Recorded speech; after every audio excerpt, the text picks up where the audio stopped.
إن الحمد لله نحمده ونستعينه ونستغفره ونعوذ بالله من شرور أنفسنا ومن سيئات أعمالنا.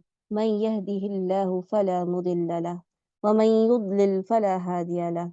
وأشهد أن لا إله إلا الله وحده لا شريك له، وأشهد أن محمدا عبده ورسوله صلى الله عليه وآله وصحبه وسلم تسليما كثيرا. أما بعد، فأعوذ بالله من الشيطان الرجيم. بسم الله الرحمن الرحيم. رب اشرح لي صدري ويسر لي أمري واحلل عقدة من لساني يفقه قولي. اللهم فقهنا في الدين. اللهم انفعنا بما علم اللهم انفعنا بما علمتنا وعلمنا ما ينفعنا وزدنا علما. آمين يا رب العالمين. السلام علیکم ورحمۃ اللہ وبرکاتہ. کیا حال ہے آپ سب کا؟ امید کرتی ہوں آپ سب صحت اور ایمان کی بہترین حالت میں ہوں گے.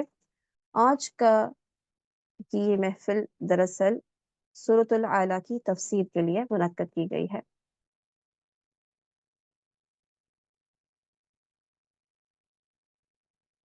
سورۃ العلیٰ ہی کیوں چوز کی گئی، یہ سوال ضرور آپ کے ذہن میں آ رہا ہوگا. تو دراصل سورۃ العلیٰ کی فضیلت میں یہ بات شامل ہے کہ یہ وہ سورت ہے جو رسول اکرم صلی اللہ علیہ وسلم کو بہت پسند تھی. جیسے کہ حضرت علی رضی اللہ عنہ سے مروی ہے کہ اس سورت کو رسول اکرم صلی اللہ علیہ وسلم بہت پسند کرتے تھے. اس لیے ہم دیکھتے ہیں کہ صحیح مسلم میں نعمان بن بشیر سے مروی ہے کہ نبی کریم صلی اللہ علیہ وسلم عیدین میں اور جمعے کے دن سبح اسم ربک الاعلی اور سورۃ الغاشیہ پڑھا کرتے تھے. یہاں تک کہ اگر عید اور جمعہ ایک دن اکٹھا ہو جاتا تو انہی دونوں صورتوں کو ان دونوں نمازوں میں پڑھا کرتے تھے. اس کے علاوہ حضرت عائشہ رضی اللہ عنہا روایت کرتی ہیں کہ نبی کریم صلی اللہ علیہ وسلم وتر میں سبح اسم ربک الاعلی اور قل یا ایھا الکافرون اور قل هو اللہ احد پڑھا کرتے تھے. تو اس سے ہمیں معلوم ہوتا ہے کہ یہ صورت آپ صلی اللہ علیہ وسلم کو پسند تھی، اور ایسے وقتوں میں جب لوگ جمع ہوتے تھے جمعے کی نماز میں، عید کی نمازوں میں، تو آپ صلی اللہ علیہ وسلم اس صورت کی تلاوت فرمایا کرتے تھے. اس کا مطلب یہ ہے کہ اس صورت میں یقینی طور پر کچھ ایسے مضامین ہیں جو بہت امپورٹنٹ ہیں، جس کو آپ صلی اللہ علیہ وسلم بار بار بیان کرنا چاہتے تھے، بار بار بیان فرماتے تھے، تاکہ اس کا اثر لوگوں پر ہو اور لوگ اس سے کامیابی حاصل کریں. تو ہم دیکھتے ہیں کہ سب سے پہلے جو اس سورت کا آغاز جس آیت کے ساتھ ہو رہا ہے اس میں کیا کہا گیا ہے.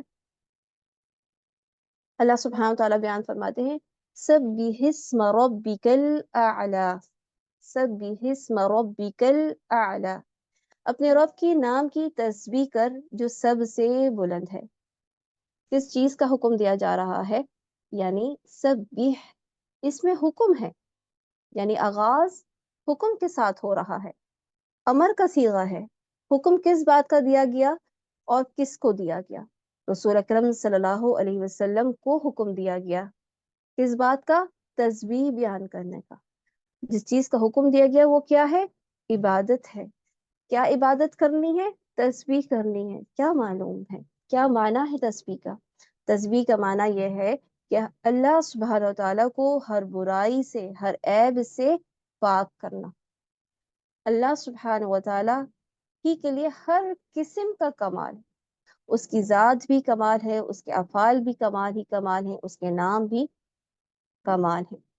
یعنی وہ تمام عیوب سے پاک ہے. اللہ تعالیٰ کو تمام عیوب سے، تمام نقص سے پاک قرار دینا دراصل تسبیح کہلاتا ہے. اور اللہ سبحانہ و تعالیٰ کی جناب میں سب سے بڑا عیب، سب سے بڑا نقص یہ ہے کہ اللہ سبحانہ و تعالیٰ کے ساتھ کسی کو شریک ٹھہرایا جائے. اللہ تعالیٰ کے ساتھ کوئی شریک ٹھہرایا جائے تو یہ کیا کہلائے گا؟ یہ سب سے بڑا عیب ہوگا. جیسے کہ ہم جانتے ہیں کہ یہودیوں نے حضرت عزیر علیہ السلام کو اللہ تعالیٰ کا بیٹا کہا، اور عیسائیوں نے حضرت عیسیٰ علیہ السلام کو اللہ تعالیٰ کا بیٹا کہا، اور اللہ تعالیٰ نے ہمیں کس بات کا حکم دیا کہ ہم اللہ تعالیٰ کی پاکی بیان کریں. جیسے دوسری جگہ آتا ہے، سبحان ربک رب العزت عما یصفون، پاک ہے آپ کا رب جو بہت بڑی عزت والا ہے ہر اس چیز سے جو مشرک بیان کرتے ہیں. تو اس سے ہمیں پتہ چلتا ہے کہ کتنی بڑی بات ہے کہ یہ تسبیح بیان کرنا، اپنے رب کو پاک قرار دینا، یہ بہت بڑی بات ہے. اور سب سے عیب کی بات کیا ہے کہ اللہ تعالیٰ کے ساتھ کسی کو شریک ٹھہرایا جائے. پھر کہا گیا کہ سبح اسم ربک الاعلی، کس کو ہر عیب سے پاک کرنے کو کہا جا رہا ہے؟ اس رب کے نام کو جو بہت بلند ہے. رب کے نام کی تسبیح بیان کرو. معلوم یہ ہوا کہ اللہ کا نام جو ہے وہ مخلوق نہیں ہے. اگر وہ مخلوق ہوتا تو اس کی عبادت ہرگز جائز نہیں ہوتی. اللہ تعالیٰ کی اسماء و صفات، اس کے افعال مخلوق نہیں ہیں. اللہ سبحانہ و تعالیٰ کے بارے میں اللہ تعالیٰ نے جو خبر دی وہ کیا ہے؟ سبح اسم ربک الاعلی، اپنے رب کے نام کی تسبیح کر جو سب سے بلند ہے. تو یہاں پہ امپورٹنٹ اب کیا بات آئے گی؟ بلند ہے. اللہ سبحانہ و تعالیٰ با اعتبار مرتبہ بھی بلند ہے. اس کو کہتے ہیں علو القدر. تین طرح کی علو ہیں اور یہ تینوں کی تینوں اللہ سبحانہ و تعالیٰ ہی کے لیے ہیں. یعنی وہ اپنے مرتبے کے نسبت بھی سب سے اونچا ہے، سب سے بلند ہے. اور علو الذات یعنی ذاتی طور پہ بھی اللہ سبحانہ و تعالیٰ بلند ہے. اور یہاں جو معنی ہے وہ باعتبار مکان، جگہ کے ہے. یعنی اللہ سبحانہ و تعالیٰ اپنے مکان یا اپنی ذات کے اعتبار سے اونچا، بلند ہے. تیسری بات کیا آتی ہے علو کے لحاظ سے؟ علو قہر، یعنی غلبے کے لحاظ سے بھی اللہ سبحانہ و تعالیٰ کا ہی غلبہ ہے. سب چیزوں پہ اللہ تعالیٰ ہی قدرت رکھتا ہے. یہ تینوں علو کس کے لیے ہیں؟ یہ تینوں بلندی اللہ سبحانہ و تعالیٰ ہی کے لیے ہیں. لیکن یہاں پر جو اعلیٰ بیان کیا گیا ہے وہ کس اعتبار سے ہے؟ یہ با اعتبار مکان، یعنی اللہ تعالیٰ اپنی ذات کے لحاظ سے اونچا اور بلند ہے. اللہ تعالیٰ کی اگر ہم مخلوقات کو دیکھیں تو مخلوقات میں سے جو چیز ہمیں بلند نظر آتی ہے وہ آسمان نظر آتی ہے. ہم صرف آسمان دنیا کو یہاں سے دیکھتے ہیں تو وہ ہمیں بلند نظر آتی ہے. پھر ہمیں معلوم ہے کہ آسمان دنیا سے اوپر ایک دوسرا آسمان، تیسرا آسمان، چوتھا، یہاں تک کہ سات آسمان ہیں. اور ان کے بعد کرسی اور پھر اللہ تعالیٰ کا عرش. تو یہ جو عرش ہے مخلوقات میں سب سے اونچی بلند مخلوق عرش ہے. سب سے بڑی اور بلند مخلوق عرش ہے. اور اس عرش پہ اللہ سبحانہ و تعالیٰ مستوی ہے. الرحمن علی العرش استوى، اللہ تعالیٰ اپنی مخلوقات سے جدا الگ عرش پر مستوی ہے. وہ اپنی مخلوق کے ساتھ ملا جلا نہیں ہے اور نہ اس کو کسی نے گھیرا ہوا ہے. اللہ سبحانہ و تعالیٰ کہاں ہے؟ اپنے عرش پر مستوی ہے. اس کو اگر ہم یوں بھی سمجھنا چاہیں تو ہم سمجھ سکتے ہیں کہ ہمارے پاس کچھ ڈائریکشنز ہوتی ہیں. ڈائریکشنز یعنی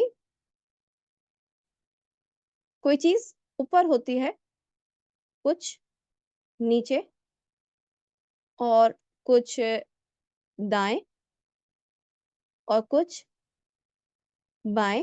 اور اس کے علاوہ ایک چیز ہم یوں بیان کر سکتے ہیں کہ جو سامنے ہو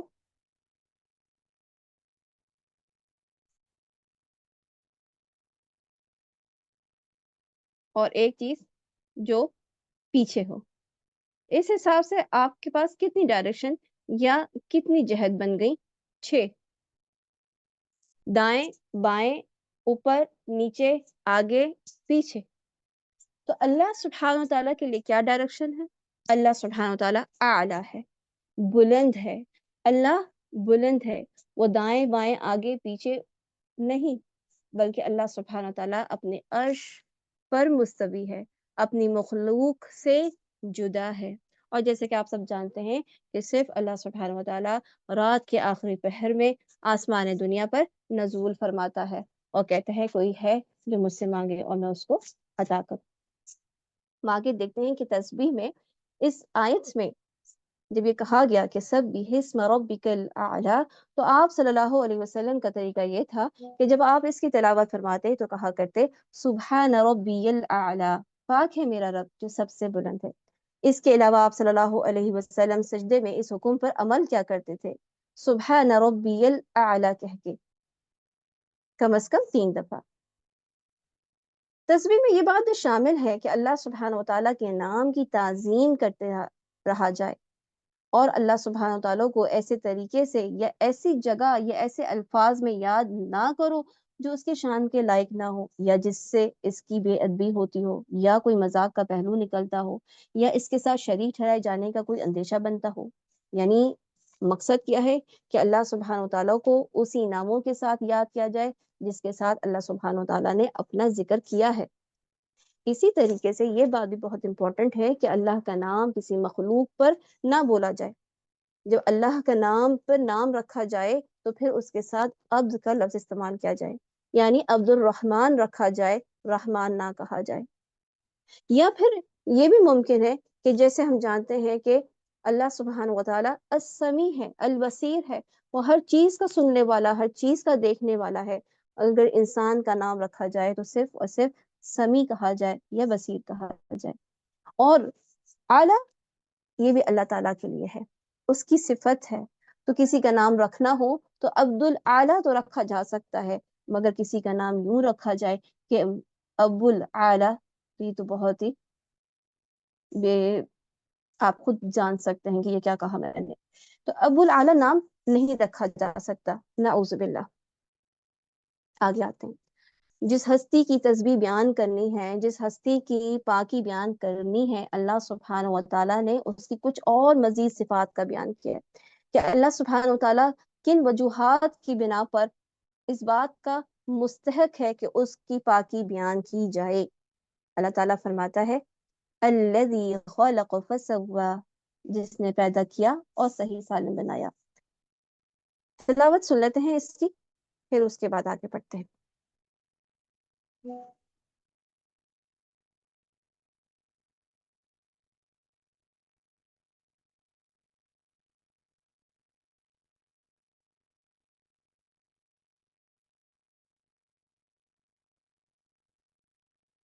دیکھتے ہیں ان آیات میں اللہ سبحانہ و تعالیٰ نے کیا بیان فرمایا۔ الذی خلق فسوی، جس نے پیدا کیا اور صحیح سالم بنایا۔ الذی خلق فسوی، الذی خلق کا مفعول به محذوف ہے، یعنی یہ بتانے کی ضرورت ہی نہیں کہ کسے پیدا کیا، کیونکہ جتنی بھی مخلوقات ہیں سب کا سب کا خالق اللہ سبحانہ و تعالیٰ ہے۔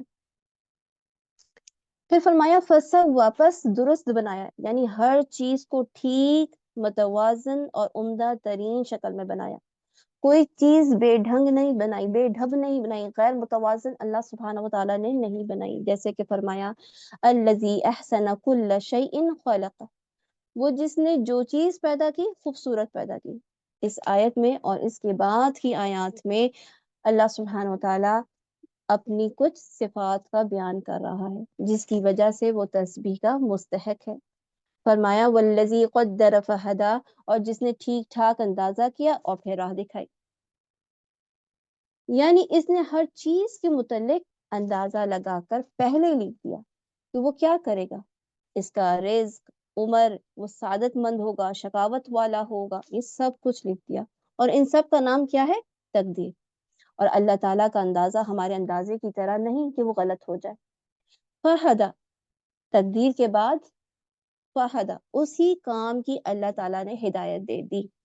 یعنی ایک معنی اس کا کیا ہے کہ جاندار کو پیدا کر کے اس کی ضرورتوں کا اندازہ مقرر کر دیا کہ اسے کن چیزوں کی ضرورت ہوگی، پھر اسی کی ضرورت کے مطابق اس کے لیے راستہ بھی ہموار کر دیا۔ مثال کے طور پہ ہم دیکھتے ہیں دل کو کہ اللہ سبحانہ و تعالیٰ نے دل کو کس کام کے لیے بنایا، تو وہ خون کو ریگولیٹ کرتا ہے باڈی کے اندر، تو اللہ سبحانہ و تعالیٰ نے اس کی ساخت بھی ایسی بنائی، اور یہ کام خود بخود اسی طریقے سے ہوتا چلا جا رہا ہے۔ یعنی اس کے لیے انسان کی اپنے کسی ارادے کی ضرورت نہیں ہے، بلکہ غیر ارادی طور پر دل اپنا کام کیے چلا جا رہا ہے۔ اسی طریقے سے دنیا میں مختلف چیزیں ہم دیکھتے ہیں، جیسے واٹر سائیکل کو ہم دیکھیں کہ کس طریقے سے ہر چیز اپنا کام کر رہی ہے، یا فوڈ چین دیکھیں تو ہمیں پتہ چلتا ہے کہ ہر چیز کیسے اپنے اپنے کام پہ لگی ہوئی ہے، کس نے کیا چیز کھانی ہے، کس نے کیا کام کرنا ہے، اور یہ مسلسل یہ سسٹم جو ہے وہ چلا آ رہا ہے۔ لیکن انسان کی ہدایت کا جب تعلق ہے، وہ دو قسم کی ہدایت ہے۔ ایک تو انسان کی جو فطری ضرورت ہے، کھانا پینا یہ سب کچھ ویسے ہی ہے جیسے تمام جاندار کو ہوتا ہے، لیکن دوسری جو ضرورت ہے انسان کو، دوسری جو ہدایت ہے وہ اختیاری ہے، اور اس کے لیے عقل و شعور اور یہ ہدایت جو ہے وہ عقل و شعور اور اخلاقیات سے تعلق رکھتی ہے۔ اس دوسری قسم کی ہدایت کو اجاگر کرنے کے لیے اللہ سبحانہ و تعالیٰ نے اپنے انبیاء بھیجے اور کتابیں نازل فرمائی ہیں۔ والذی اخرج المرعى، اور جس نے تازہ گھاس پیدا کیا، فجعلہ غثاء احوا، پھر اس نے اس کو سکھا کر سیاہ کوڑا کر دیا۔ المرعى کا لغوی معنی چارہ ہے، یعنی جانوروں کی خوراک جو تازہ گھاس وغیرہ ہے، تاہم اس کے وسیع معنوں میں تمام نباتات بھی شامل ہیں۔ اب ہم یہ دیکھتے ہیں کہ بات کیا ہو رہی تھی، اور اب گھاس کا ذکر آ گیا۔ تو بات یہ ہے کہ اللہ سبحانہ وتعالیٰ نے جب اپنی مخلوقات کو پیدا کیا تو ان کی غذا کا انتظام بھی اللہ سبحانہ وتعالیٰ نے نہیں کیا۔ یہاں پہ صرف نباتات کا ذکر ہے، تو ہم دیکھتے ہیں کہ انسان کی غذا بھی ان نباتات کے اوپر ہی منحصر ہوتی ہے۔ یعنی انسان جہاں سبزی اور پھل کھاتا ہے، وہاں جانور بھی کھاتا ہے، لیکن یہ جانور جو انسان کھاتا ہے وہ بھی تو دراصل انہی نباتات کے اوپر بیس کر رہے ہوتے ہیں۔ پھر ان آیت کا مطلب یہ بھی ہے کہ اللہ سبحانہ وتعالیٰ ہی ہے جو زمین پر موسم بہار موسم خزاں بھی لاتا ہے۔ تمہاری آنکھیں اس کی قدرت کے دونوں کرشمے دیکھ رہی ہیں، لہٰذا تم لوگوں کو اس دنیا کی بہار پر رفتہ نہیں ہو جانا چاہیے، اس پر خزاں بھی آ سکتی ہے، اور اللہ تعالیٰ اسی نباتات کو زرد، خشک اور سیاہ کر کے ختم بھی کر سکتا ہے۔ ان آیات کو دوبارہ سے ایک بار دیکھیں تو ہمیں یہ پتہ چلتا ہے کہ تسبیحات، اللہ تعالیٰ کی پاکی بیان کرنے کے لیے اللہ سبحانہ وتعالیٰ نے کیا کیا باتیں بیان فرمائی۔ اللہ تعالیٰ نے یہ بیان فرمایا کہ وہ بہت بلند ہے، سب سے بلند ہے۔ پھر فرمایا اللہ وہ ذات ہے جس نے پیدا کیا، وہ خالق ہے۔ تیسری بات کیا بتائی؟ فسوا، اللہ سبحانہ وتعالیٰ نے جس کی تخلیق کی اس کو برابر کیا، صحیح بنایا، یہ تیسری بات ہو گئی۔ پھر والذی قدر، اس کی تقدیر بھی بنائی، فہدا، پھر اسی چیز کی طرف اس کی رہنمائی بھی فرمائی، والذی اخرج المرعى، پھر اس نے گھاس نکالی، نباتات نکالی، چارہ نکالا، فجعلہ غثاء احوا، پھر اسی کو کوڑا کرکٹ بنا دیا، ختم ہو گیا سب کچھ۔ تو ہمیں یہاں پہ کتنی باتیں پتہ چلی؟ ان تمام باتوں کو، ان تمام افعال کو سامنے رکھتے ہوئے اللہ تعالیٰ نے فرمایا کہ اللہ ہی ہے وہ ذات جو اس بات کی مستحق ہے کہ اس کی تسبیح بیان کی جائے، اس کی پاکی بیان کی جائے، اس کو ہر قسم کے نقص سے، عیب سے پاک قرار دیا جائے۔ ان تمام باتوں کے بعد اللہ سبحانہ وتعالیٰ رسول اکرم صلی اللہ علیہ وسلم سے کیا فرماتے ہیں، اس کو دیکھتے ہیں۔ پہلے اس کی تلاوت سنتے ہیں۔ کیا فرمایا؟ آپ صلی اللہ علیہ وسلم کو اللہ تعالیٰ نے فرمایا سَنُقْرِئُكَ فَلَا تَنْسَى، ہم ضرور تجھے پڑھائیں گے تو تو نہیں بھولے گا۔ دو باتیں، پہلی بات کہ ہم پڑھائیں گے، اور دوسری بات کہ تو نہیں بھولے گا۔ یعنی اس آیت کو یہاں لانے کا مقصد کیا ہے کہ جس طرح انسان اور نباتات کا پہلے وجود نہیں تھا، اسی طرح وحی سے پہلے آپ صلی اللہ علیہ وسلم کی نبوت کا وجود نہیں تھا۔ نبوت کے ابتدائی دور میں نبی کریم صلی اللہ علیہ وسلم وحی کو یاد رکھنے کے لیے عجلت فرمایا کرتے تھے، تیزی فرمایا کرتے تھے، تاکہ وحی کا کوئی حصہ بھول نہ جائے۔ اس پر اللہ تعالیٰ نے آپ صلی اللہ علیہ وسلم کو اطمینان دلایا کہ آپ کو پڑھنے اور یاد کرنے میں عجلت سے کام نہیں لینا چاہیے، ہم ہی آپ کو پڑھانے والے ہیں، لہٰذا آپ وحی کا کوئی حصہ بھول نہیں پائیں گے۔ ہم دیکھتے ہیں کہ آپ صلی اللہ علیہ وسلم پر جب وحی نازل ہوتی تھی تو آپ صلی اللہ علیہ وسلم جلدی کیا کرتے تھے؟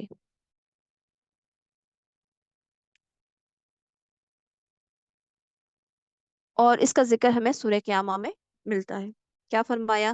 لا تحرک به لسانك لتعجل به ان علینا جمعه وقرآنه فإذا قرأناه فاتبع قرآنه ثم ان علینا بیانه. اے نبی، آپ قرآن کو جلدی یاد کرنے کے لیے اپنی زبان کو حرکت نہ دیں. اس کا جمع کرنا اور آپ کی زبان سے پڑھنا ہمارے ذمہ ہے. ہم جب اسے پڑھ لیں تو آپ اس کے پڑھنے کی پیروی کریں، پھر اس کا واضح کر دینا ہمارے ذمہ ہے. یعنی قرآن مجید کو آپ کے دل پر ثبت کرنا، آپ کی زبان سے اس کی تلاوت کروانا ہماری ذمہ داری ہے. جب ہم وہی مکمل کر چکے تو پھر آپ اسے پڑھا کریں. ہماری ذمہ داری یہی نہیں کہ آپ کے دل پہ قرآن نازل کریں، ہم اسے یاد بھی کروائیں گے. یعنی اللہ تعالیٰ نے صرف اس بات کی ذمہ داری نہیں لی کہ آپ کے دل پہ یہ نازل ہو جائے، بلکہ اس کو یاد کروانا بھی اللہ کے ذمہ ہے. پھر وہی کے مطابق اسے من و ان بیان کروانا بھی اللہ ہی کے ذمہ ہے. پھر بیان کروانے کا محض یہ معنی نہیں کہ آپ وہی کے مطابق لوگوں کے سامنے صرف قرآن کی تلاوت کر دیتے تھے، بلکہ بیان سے کیا مراد ہے؟ بیان سے مراد اس کی تفسیر بھی ہے، جیسے حدیث رسول، جسے حدیث رسول کہا جاتا ہے. بیان کا مطلب کیا ہے؟ تفسیر کرنا، یعنی ان آیات کی تفسیر، ان کو سمجھانا کس طرح ہوا؟ رسول اکرم صلی اللہ علیہ وسلم کے ذریعے ہوا. اور یہ کس نے کروایا؟ اللہ سبحانہ وتعالیٰ نے کروایا. یعنی قرآن کی تلاوت اور بیان اور اس کا جمع کرنا اللہ تعالیٰ نے اپنے ذمے لیا، اور اسی طرح حدیث کی حفاظت کروانا بھی اللہ تعالیٰ نے اپنے ذمے لیا. اب آپ یہ کہیں گے کہ حدیث کی حفاظت کیسے ہوئی؟ حالانکہ ہم جانتے ہیں کہ حدیث تو کچھ ضعیف ہوتی ہیں، کچھ موضوع ہوتی ہیں، کچھ من گھڑت ہوتی ہیں. تو بات یہ ہے کہ جس طریقے سے اللہ سبحانہ وتعالیٰ نے یہ کام علماء کے ذریعے کروایا کہ وہ حدیث کے اوپر اس چیز کا،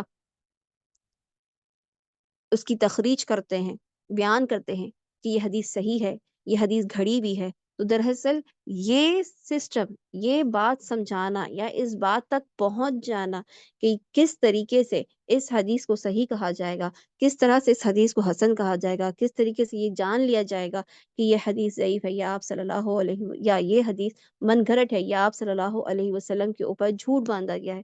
اس چیز کو سمجھ لینے کا طریقہ کیا ہے کہ یہ اللہ تعالیٰ نے حدیث کی حفاظت کی ہے. کہ ہم آج اپنے گھروں میں یا اپنے فون پہ اس بات کو جان سکتے ہیں کہ حدیث کون سی ضعیف ہے، کون سی صحیح ہے. تو یہ کیا ہے کہ اللہ تعالیٰ نے ہمارے سامنے اس کام کو آسان کر دیا ہے کہ ہم آسانی کے ساتھ صحیح حدیث کو جان سکتے ہیں. یہی حفاظت ہے. پھر فرمایا اللہ سبحانہ وتعالیٰ نے الا ما شاء اللہ انه يعلم الجهر وما يخفى، مگر جو کچھ اللہ چاہے. یعنی پہلی بات جو کی تھی وہ کیا تھی کہ ہم پڑھائیں گے اور پھر آپ نہیں بھولیں گے، مگر جو اللہ چاہے. یعنی تمام تر اختیار تو اللہ ہی کا ہے. اور اس کی کیا صورت تھی؟ اس کی صورت یہ تھی کہ اللہ سبحانہ وتعالیٰ نے کچھ آیات کو منسوخ کر دیا، جس کے بارے میں ہم نے سورۃ البقرہ میں پڑھا. ما ننسخ من آیت او ننسها نأتی بخیر منها او مثلها. جو آیت ہم منسوخ کرتے ہیں یا بھلا دیتے ہیں، اس سے بہتر یا اس جیسی آیت لے آتے ہیں. تو اللہ سبحانہ وتعالیٰ نے جو آیت منسوخ کرنی ہوتی، اس کا طریقہ کار یہ تھا کہ آپ صلی اللہ علیہ وسلم کو وہ آیت بھلوا دی جاتی، یا پھر جب آپ صلی اللہ علیہ وسلم کا دور حضرت جبریل علیہ السلام کے ساتھ ہوتا تو وہ آیت حضرت جبریل علیہ السلام نہیں پڑھا کرتے تھے. پھر یہ فرمایا گیا کہ انہو یعلم الجہر وما یخفا، کہ اللہ سبحانہ وتعالی ظاہر اور پوشیدہ کو جاننے والا ہے.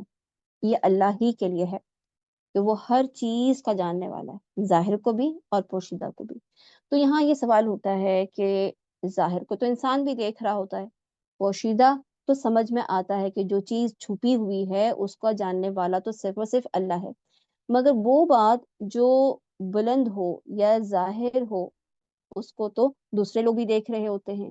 تو بات یہ ہے کہ اگر ایک وقت میں کئی آدمی بولنا شروع کر دیں تو ہمیں کچھ پتہ نہیں چلتا کہ یہ صرف اللہ تعالیٰ ہی کی شان ہے کہ وہ ساری مخلوق کی بلند آواز سے کی ہوئی باتیں بھی سنتا ہے اور چھپی ہوئی باتیں بھی سنتا ہے۔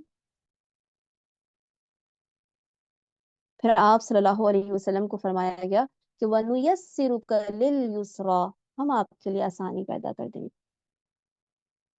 رسول اکرم صلی اللہ علیہ وسلم کے لیے کس قسم کی آسانی پیدا فرما دیں گے؟ اس کے کئی مطلب ہو سکتے ہیں۔ اس کا ایک مطلب یہ ہے کہ آپ بلا تکلیف سہولت کے ساتھ قرآن کو یاد کر لیں گے۔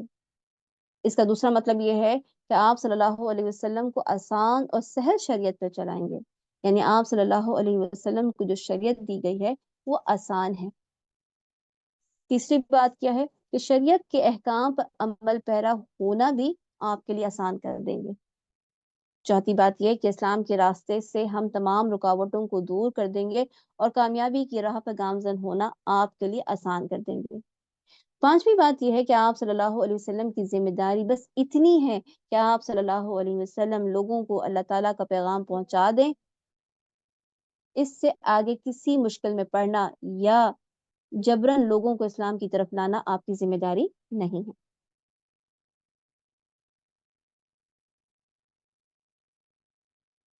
تو ہم دوبارہ واپس جاتے ہیں اور دیکھتے ہیں کہ جو لوگ آپ میں سے حفظ کرنا چاہتے ہوں تو انہیں اس طرح سے حفظ کرنا چاہیے کہ صورتوں کو مضامین کے حساب سے دیکھ لیں اور پھر اس مضمون کے مطابق اس کو یاد کریں تو یاد کرنا آسان ہو جاتا ہے۔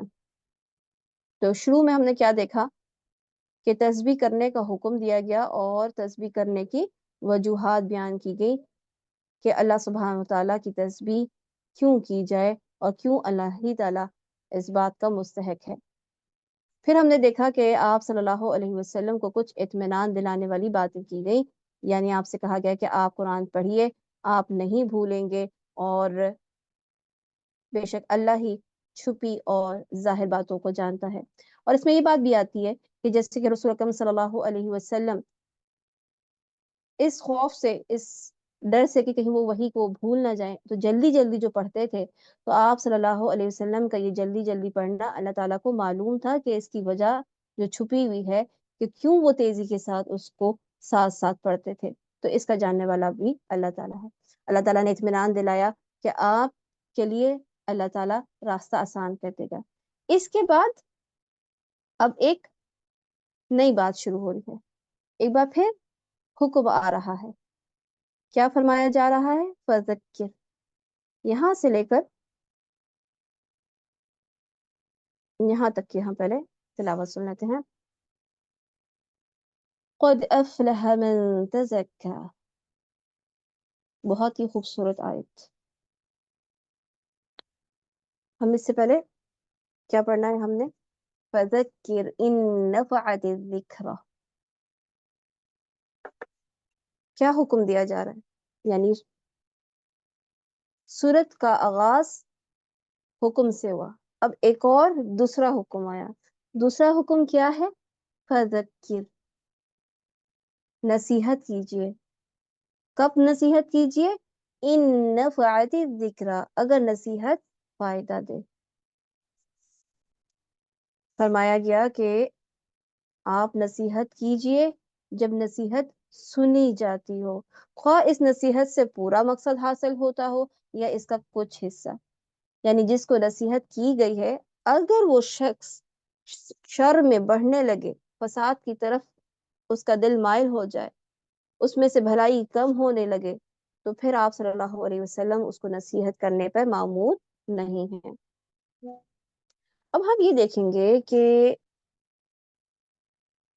اپنے ارد گرد ہم دیکھتے ہیں کہ ہم سب کو کس چیز کا شوق ہے؟ نصیحت حاصل کرنے کا یا نصیحت کرنے کا؟ ہم دیکھتے ہیں کہ معاشرے میں ہم سب کو ایک، جب ہم کچھ دین پڑھنے لگتے ہیں، سمجھنے لگتے ہیں، تو ہم اپنا فریضہ سمجھ لیتے ہیں کہ ہم ہر ایک کو جو ہے نصیحت کرنا شروع کر دیں۔ نصیحت کرنا بہت اچھی بات ہے، اس کا حکم دیا گیا ہے کہ نصیحت کیجیے، لیکن نصیحت کب کی جائے؟ جب وہ نصیحت ہمیں نظر آ رہی ہو کہ سننے والا سنے گا، اگر ہمیں یہ معلوم ہو کہ اس وقت اگر ہم نے نصیحت کی اور یہ شخص سننے کے بجائے مزید اپنی چڑ کی وجہ سے کام کو خراب کر دے گا، تو اس وقت ہمارے لیے خاموش رہنا ہی بہتر ہوتا ہے۔ یا پھر نصیحت کرتے ہوئے اس بات کا بھی خیال رکھنا چاہیے کہ آپ کس شخص کو نصیحت کر رہے ہیں، اس کا اس کا ذہن اس قدر قابل ہے کہ جو بات آپ بول رہے ہیں وہ اس کو سمجھ بھی پائے گا یا نہیں پائے گا۔ یعنی آپ دنیاوی طور پہ دیکھیں، اگر آپ کا بچہ گریڈ 1 کا ہے تو آپ گریڈ 10 کی پڑھائی اس کے سامنے نہیں کریں گے۔ آپ جانتے ہیں کہ بچے نے پہلی کلاس، دوسری کلاس اور پھر یہاں تک کہ 9ویں جماعت تک آنا ہے، پھر وہ اس قابل ہوگا کہ وہ 10ویں جماعت کی بات کو سمجھ سکے۔ اسی طریقے سے اگر آپ دین کی تعلیم بھی دینا چاہتے ہیں تو آہستہ آہستہ لے کے چلیں، اس کی پلاننگ کریں، پہلے سے ذہن کو تیار کریں کہ وہ آپ کی بات کو سمجھ سکے، سن سکے۔ ایسے الفاظ اور ایسی باتوں کے ساتھ یا ایسے الفاظوں کے ساتھ نصیحت نہ کریں جو اس کے ذہن کے اوپر سے ہی گزر جائے، جس کو وہ کمپریہینڈ ہی نہ کر سکے۔ اس میں یہ بات بھی شامل ہے کہ دیکھیں، ایک حدیث آپ کو یاد ہوگی کہ جب کوئی شخص مرنے والا ہوتا ہے، اس کا موت کا وقت قریب ہوتا ہے، تو کہا گیا کہ اسے لا الہ الا اللہ کی تلقین کی جائے، مگر کس طریقے سے؟ اس کے سامنے صرف پڑھا جائے لا الہ الا اللہ، اسے کہا نہ جائے کہ تم پڑھو۔ اگر سختی کے ساتھ یہ کہا گیا کہ تم پڑھو تو ممکن ہے موت کی تکلیف کی وجہ سے وہ شخص یہ کہہ دے کہ نہیں پڑھتا، پھر گناہ گار کون ہوگا؟ یہ تلقین کرنے والا، نصیحت کرنے والا گناہ گار ہوگا۔ اس لیے نصیحت کرتے وقت بھی لازمی طور پہ سوچیں کہ ہم نے کس طریقے سے نصیحت کرنی ہے، کس وقت پر نصیحت کرنی ہے، کس کو نصیحت کرنی ہے۔ بعض اوقات ایسا بھی ہوتا ہے کہ ہم اپنے آپ کو علم کے لحاظ سے بہت بڑا سمجھنے لگتے ہیں، حالانکہ اپنے عمر کے لحاظ سے یا اپنی رتبے کے لحاظ سے ہمارا رتبہ، ہماری عمر کم ہوتی ہے، پھر ہم چاہتے ہیں اپنے بڑوں کو اس طریقے سے ان الفاظوں کے ساتھ نصیحت کریں جو رسپیکٹ سے مختلف ہوتی ہے، خلاف ہوتی ہے، جس کی وجہ سے کیا ہوتا ہے کہ بڑے لوگ ہماری باتوں کو قبول کرنے سے انکار کر دیتے۔ تو یہ بھی معلوم ہونا چاہیے کہ ہم کس سے بات کر رہے ہیں، چھوٹے سے بات کر رہے ہیں، بڑے سے بات کر رہے ہیں، ہماری اپنی بولنے کا انداز کیسا ہونا چاہیے کہ دوسرا شخص اس نصیحت کو قبول کر سکے۔ اور بے شک اس کے لیے ہمیں خوب ساری اللہ تعالیٰ سے دعائیں بھی کرنی چاہیے اور آپ صلی اللہ علیہ وسلم کی سیرت مبارکہ کو پڑھنا چاہیے تاکہ ہم سیکھ سکیں کہ ہمیں نصیحت کس طریقے سے کرنی چاہیے۔ نصیحت حاصل کرنے کے لیے دو طرح کے لوگ ہوتے ہیں، ایک وہ جو نصیحت سے فائدہ اٹھانے والے ہوتے ہیں اور ایک وہ جو نصیحت سے فائدہ نہیں اٹھاتے ہیں۔ تو یہ دو طرح کے لوگ کیسے ہوتے ہیں؟ سَيَذَّكَّرُ مَن يَخْشَىٰ اور دوسرا وَيَتَجَنَّبُهَا الْأَشْقَىٰ۔ سَيَذَّكَّرُ مَن يَخْشَىٰ جو اللہ تعالیٰ سے ڈرتا ہے وہ نصیحت حاصل کرے گا، یعنی نصیحت حاصل کرنے والا دل وہ ہے جو اللہ کا خوف اپنے دل میں رکھتا ہے، یا پھر وہ اس بات کا خوف رکھتا ہے کہ اسے آخرت میں اللہ تعالیٰ کے سامنے جواب دہ ہونا ہے۔ جس کو جزا اور سزا کا خوف ہوتا ہے وہ شخص نصیحت کو قبول کرتا ہے۔ جیسے کہ بیان فرمایا اللہ سبحانہ وتعالیٰ نے وَأَمَّا مَنْ خَافَ مَقَامَ رَبِّهِ وَنَهَى النَّفْسَ عَنِ الْهَوَىٰ فَإِنَّ الْجَنَّةَ هِيَ الْمَأْوَىٰ۔ ہاں، جو شخص اپنے رب کے سامنے کھڑے ہونے سے ڈرتا رہا ہوگا اور اپنے نفس کو خواہش سے روکتا رہا ہوگا، ایسے شخص کے لیے کیا ہے؟ جنت، وہ ہے اس کا ٹھکانہ۔ لیکن وہ شخص جو بدبخت ہے، وہ شخص جس کا دل سخت ہے، وہ نصیحت سے پہلوتی برتتا ہے، اس سے اعراض کرتا ہے، اس کو اگنور کرتا ہے نصیحت کو۔ وَيَتَجَنَّبُهَا الْأَشْقَىٰ الَّذِي يَصْلَى النَّارَ الْكُبْرَىٰ جس کا دل سخت ہے وہ نصیحت قبول نہیں کرتا۔ ایسے شخص کے لیے کیا ہے؟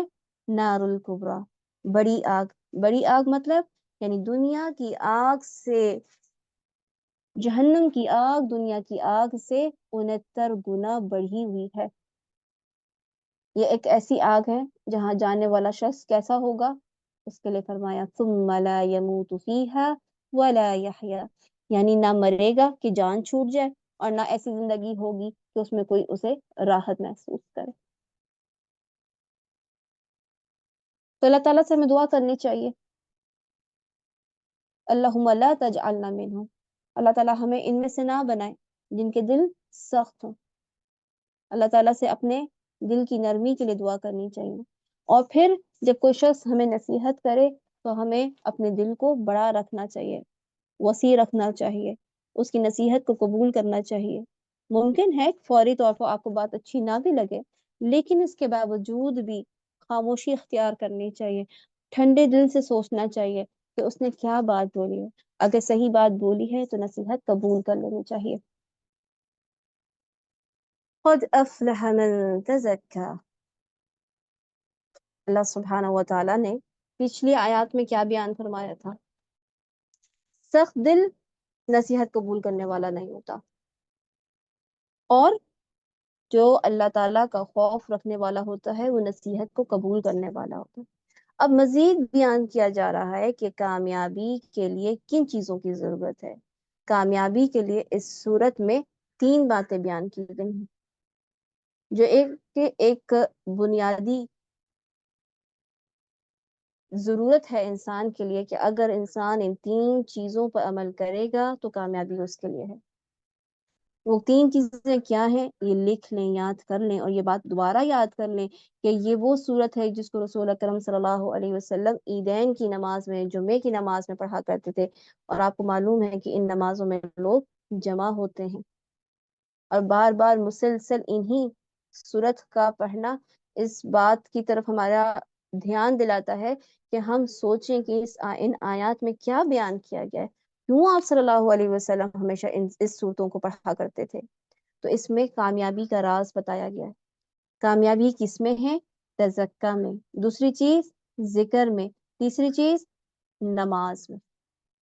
کھول کر دیکھتے ہیں، سمجھتے ہیں اس کو کہ کس طرح سے اس میں کامیابی ہے. قد افلح من تزکا، افلح فلاح سے، فلاح سے مراد کیا ہے؟ جہنم سے نجات اور جہنم میں داخل ہونا. جو شخص جہنم سے نجات حاصل کر گیا، جنت میں داخل ہو گیا، یہ ہے دراصل فلاح.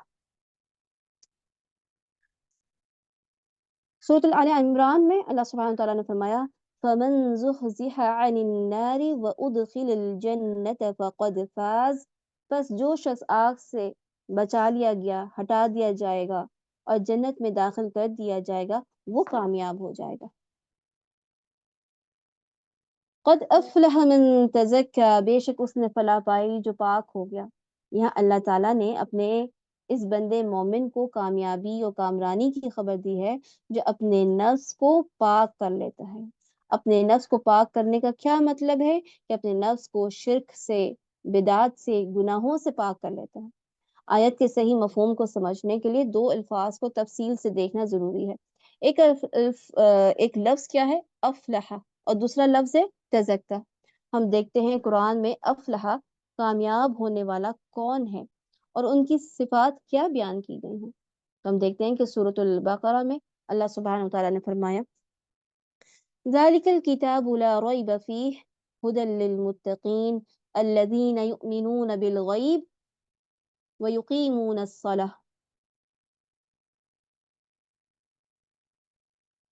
وَمِمَّا رَزَقْنَاهُمْ يُنْفِقُونَ وَالَّذِينَ يُؤْمِنُونَ بِمَا أُنْزِلَ إِلَيْكَ وَمَا أُنْزِلَ مِنْ قَبْلِكَ وَبِالْآخِرَةِ هُمْ يُوقِنُونَ أُولَئِكَ عَلَى هُدًى مِّن رَّبِّهِمْ وَأُولَئِكَ هُمُ الْمُفْلِحُونَ. اس کتاب کے اللہ کی کتاب ہونے میں کوئی شک نہیں، پرہیزگاروں کو راہ دکھانے والی ہے. جو لوگ غیب پر ایمان لاتے ہیں، یہ صفات بیان کی جا رہی ہیں ایمان والوں کی. جو لوگ غیب پر ایمان لاتے ہیں، نماز کو قائم کرتے ہیں، اپنے مال میں سے اللہ تعالیٰ کی راہ میں خرچ کرتے ہیں، جو ایمان لاتے ہیں اس پر جو آپ کی طرف اتارا گیا یعنی رسول اکرم صلی اللہ علیہ وسلم پر، اور جو آپ سے پہلے اتارا گیا یعنی پہلے کے تورات انجیل پر، اور آخرت پر یقین رکھتے ہیں، یہی لوگ اپنے رب کی طرف سے ہدایت پہ ہیں، اور یہی لوگ فلاح اور نجات پانے والے ہیں. تو معلوم یہ ہوا کہ فلاح پانے والے لوگ کون ہیں؟ جو متقین ہوں گے اور ان کے اندر یہ صفات موجود ہوں گی۔ اسی طریقے سے سورۃ المومنون میں ہمیں پتہ چلتا ہے کہ قد افلح المؤمنون، کہ فلاح پانے والے کون ہیں؟ ایمان والے۔ فلاح کون پائے گا؟ ایمان والے۔ یقیناً ایمان والوں نے فلاح حاصل کر لی۔ اور ان کی مزید صفات بھی بیان کی گئیں، جو اپنی نماز میں خشوع کرتے ہیں، جو لغویات سے منہ موڑ لیتے ہیں، جو زکوٰۃ ادا کرنے والے ہیں، جو اپنی شرمگاہوں کی حفاظت کرنے والے ہیں، بجز اپنی بیویوں اور ملکیت کی لونڈیوں کے، یقیناً یہ ملامتیوں میں سے نہیں ہیں، جو اس کے سوا کچھ اور چاہیں وہی حد سے تجاوز کرنے والے ہیں، جو اپنی امانتوں اور وعدے کی حفاظت کرنے والے ہیں، جو اپنی نمازوں کی نگہبانی کرنے والے ہیں، یہی وارث ہے جو جنت الفردوس کے وارث ہوں گے، جہاں وہ ہمیشہ رہیں گے۔ تو معلوم کیا چلا کہ متقین لوگ، مومنین لوگ، ایمان والے لوگوں کے لیے کامیابی ہے۔ اور کچھ صفات مزید کہ ایمان لانے کے بعد وہ کیا عمل کرتے ہیں، یہ ان کے اعمال صالح بیان کر دیے گئے کہ فلاح کون حاصل کرے گا۔ پھر جو دوسرا لفظ تھا وہ کیا تھا؟ تزکیٰ۔ یہاں پر کیا بیان فرما دی گئی کہ فلاح کون حاصل کرے گا؟ جو پاک کرے گا، اپنے نفس کو پاک کرے گا۔ لیکن بات یہ سمجھنے کی ہے کہ کیا کوئی غیر فطری طریقے سے نفس کو پاک کیا جائے گا، یا کوئی ایسے طریقے سے جس کا ثبوت قرآن اور حدیث کے خلاف ہو؟ نہیں، ہرگز نہیں۔ اس طریقے سے تزکیہ نفس نہیں کیا جائے گا۔ اللہ سبحانہ وتعالیٰ نے انسان کی تخلیق اپنی عبادت کے لیے کیا ہے۔ اس عبادت کا صحیح طریقہ سمجھانے اور بتانے کے لیے رسول بھیجے، اور رسول کے بھیجنے کا ایک مقصد یہ بھی بتایا کہ وہ تمہارا تزکیہ نفس کرتا ہے، یعنی تمہیں پاک کرتا ہے۔ اللہ سبحانہ وتعالیٰ نے سورۃ البقرہ میں فرمایا كما ارسلنا فيكم رسولا منكم يتلو عليكم آياتنا ويزكيكم ويعلمكم الكتاب والحكمة ويعلمكم ما لم تكونوا تعلمون۔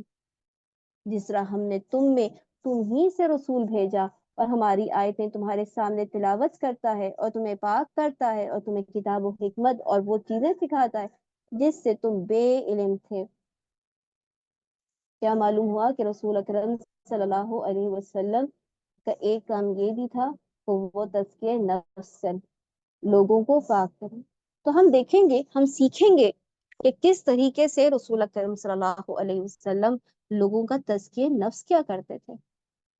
یہاں پر تزکیہ نفس کا ایک پہلی مثال ہم دیکھیں گے۔ یہاں پر اس میں ہم دیکھتے ہیں کہ ایک شخص، ایک نوجوان ہے، آپ صلی اللہ علیہ وسلم کے پاس آیا اور اس نے کہا، اے اللہ کے رسول، مجھے زنا کی اجازت دیجیے، مجھے زنا کی اجازت دیجیے۔ یہ ایک ایسی بات ہے کہ لوگ اس کی طرف متوجہ ہوئے، اسے ڈانٹ ڈپٹ کی اور کہا، اوے رک جا، رک جا۔ آپ صلی اللہ علیہ وسلم نے فرمایا، ذرا قریب ہو۔ وہ آپ کے قریب آیا اور بیٹھ گیا۔ آپ صلی اللہ علیہ وسلم نے اسے فرمایا، کیا تم اس چیز کو اپنی ماں کے لیے پسند کرتے ہو؟ اس نے کہا، مجھے اللہ آپ پر قربان کرے، نہیں، اللہ کی قسم نہیں۔ آپ صلی اللہ علیہ وسلم نے فرمایا، لوگ بھی اپنی ماں کے لیے اس بات کو پسند نہیں کرتے۔ پھر فرمایا، کیا تم اسے اپنی بیٹی کے لیے پسند کرو گے؟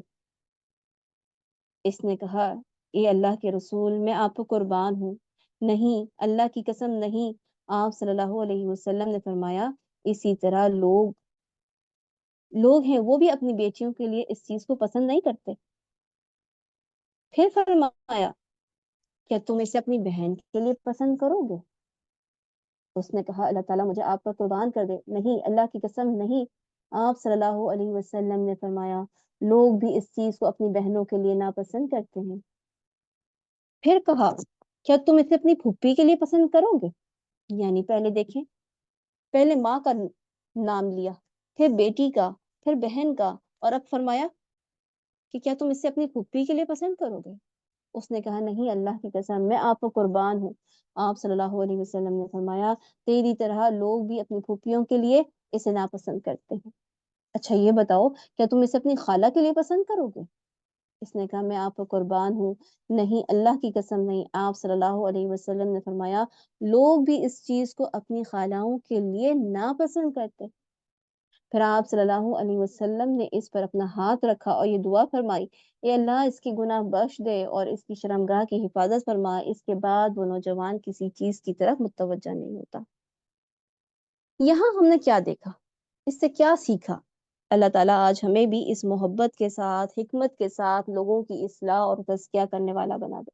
سبحان اللہ، کیا عمدہ طریقہ ہے نبی کریم صلی اللہ علیہ وسلم کا کہ اس پورے بیان میں، اس پوری بات میں کہیں غصہ نہیں ہے، کوئی گالی نہیں ہے، کوئی چیخنا چلانا نہیں ہے۔